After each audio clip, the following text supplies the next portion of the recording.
कालच्या जीआरमुळे ओबीसी नेत्यांमध्ये मतमतांतरं आहेत। कालच्याच जीआरमुळे ओबीसी आरक्षण संपुष्टात आल्याचा दावा लक्ष्मण हाकेंनी केलाय। तर या जीआरमुळे ओबीसी आरक्षणाला धक्का लागत नाही असं बबनराव तायवाडेंनी म्हटलंय। मात्र मराठा समाजाला ओबीसी मधनं आरक्षण मिळावं आणि यासाठी मनोज जरांगे पाटलांनी आंदोलन सुरू केलं होतं आणि त्यानंतर सरकारनं त्यांच्या काही मागण्या मान्यही केल्या, जीआर काढलाय।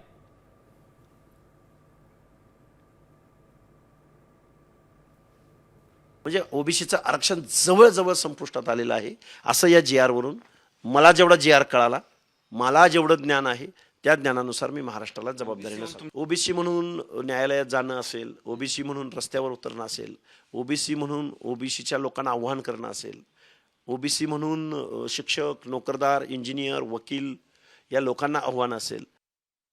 लक्ष्मण हाकेंचं म्हणणं असं आहे का या सगळ्यामुळे जो आहे ओबीसीचं आरक्षण संपुष्टात येईल अशी त्यांनी भीती व्यक्त केली।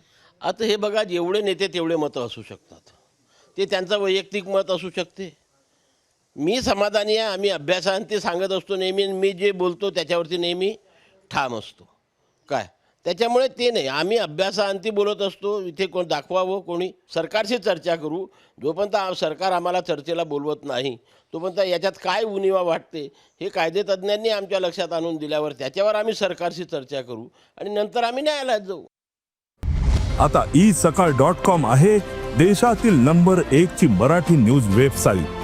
प्रत्येक अपडेटसाठी isakal.com ला नक्की भेट द्या।